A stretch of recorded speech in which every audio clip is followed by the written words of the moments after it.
All right, let's jump right in. We're going to challenge a really basic idea about business today by asking a question that's so fundamental we kind of forget to even think about it. So let me ask you, who is it? I mean, really think about your own company right now. Who's your number one person for bringing in business and making sure customers stick around? Got a name in mind? Maybe a whole team?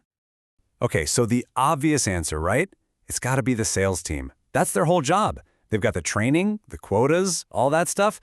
But what if I told you the real answer is everyone? Yep, everyone. The person at the front desk, the coder in the back, even the folks in accounting. It's a huge idea, so let's dig in. So, to really get why this is such a game changer, we have to start by looking at the old way of doing things, the traditional playbook. You know the drill. The old strategy basically put sales and marketing in these neat little boxes. They're their jobs, handled by their departments. All the customer stuff, that's on them. They're the ones trained to close the deals. Meanwhile, everyone else is just, well, they're busy with their own stuff, totally separate from what the customer is actually experiencing. So this old school thinking is all about, getting that sales pitch just right, figuring out which department owns the customer, and treating every single interaction like a simple transaction.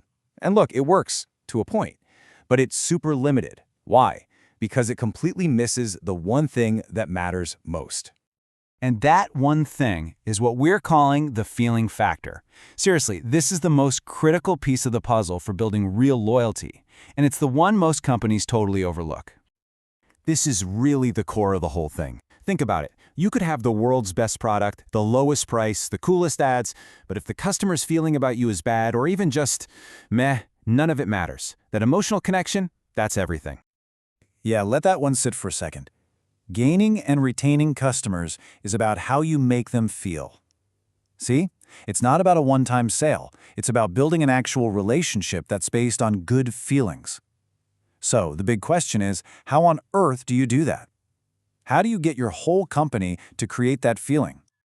Well, that brings us to your secret weapon, what we can call your secret sales force. Okay, this is where we get into the how-to. We're going to talk about activating that amazing potential that's hiding in every single person who works for you. Literally every single person a customer comes into contact with or even just sees in the office has a chance to make that customer feel special. And it all adds up. I mean, think about it. A great chat with someone in customer support, a quick, friendly smile from an employee walking by, a super easy experience with the billing department.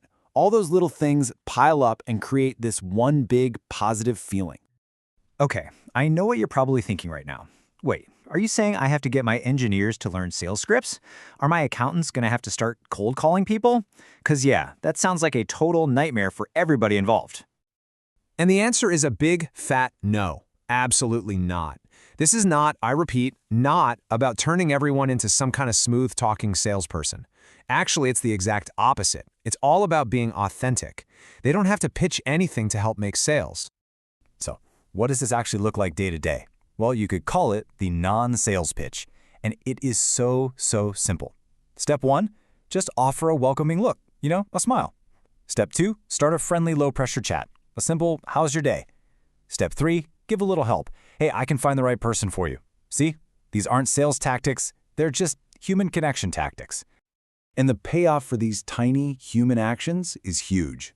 Customers stop feeling like they're being sold to, and instead, they start feeling valued. They feel special. You build trust naturally, not because you read it off a script. And what happens when people feel good and they trust you? Well, sales just kind of happen. They're a natural result of that good relationship. Okay, so all of this brings us to the big idea here, what we're calling the universal language. And this is all about baking this way of thinking right into the DNA of your company. So what is this universal language? Simple. It's just a collection of all those small, positive interactions.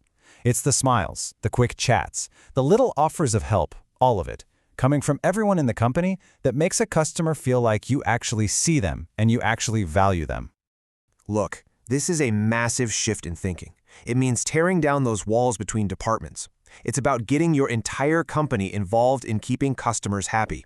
Every single employee becomes a brand ambassador, not because they're pitching a product, but just by being a decent, friendly, helpful human being. So I'll leave you with this one final thought to take with you. Think about your own team, right now. What's just one conversation, One simple, easy conversation that your team could have tomorrow that has zero to do with making a sale and everything to do with making a customer feel awesome. Because that's really where this whole thing starts.